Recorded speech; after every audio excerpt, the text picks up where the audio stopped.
Here is a word from our pastor, Tony Smith. Today, I want you to identify and take notice of the power of agreement. In this season, you may have to lead or in some cases follow, but this will not be possible if the people don't agree. Be careful of the strategy of the enemy trying to separate you by giving you a strong opinion so you can avoid and ignore the facts. In Amos 3:3, can two walk together unless they are agreed? The power of agreement can move mountains that cannot be moved, change circumstances that seem impossible.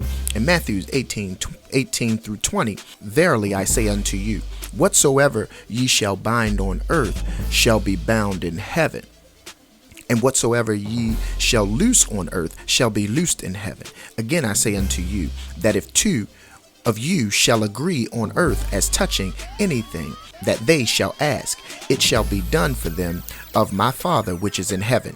For where 2 or 3 are gathered together in my name, there am I in the midst of them. It was the power of agreement that kept the 3 Hebrew boys cool when the heat was on.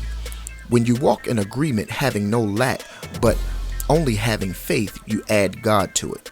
Now faith is the substance of things hoped for, evidence of things not seen. The power of agreement will bring evidence to the impossible.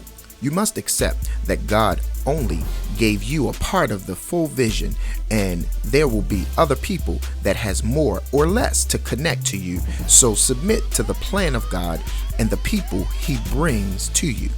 In Ephesians 4:16 through 18, from whom the whole body fitly joined together and compacted by that which every joint supplieth, according to the effectual working in the measure of every part, maketh increase of the body unto the edifying of itself in love.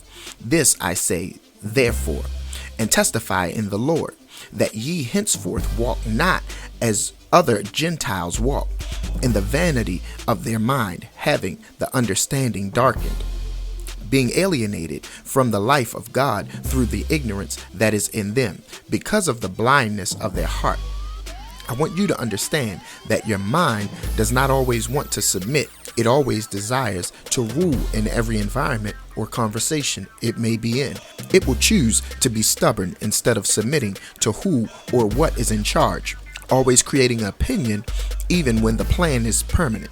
The mind will even take other people's authority.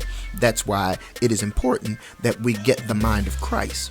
Even though he was the King of Kings, he submitted to be a servant to partnership in agreement with God.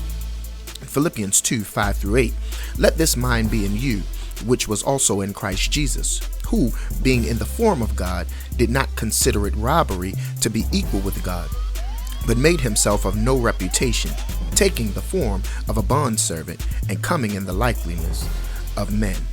And being found in appearance as a man, he humbled himself and became obedient to the point of death, even the death of the cross. Even the great scientist does not solve a problem themselves. I would leave you with this. Alone, you may be able to climb a mountain, but together we will be able to move that mountain. Why climb it when you can move it, submitting to agree with partnership? A message from PTS. Have a victorious day.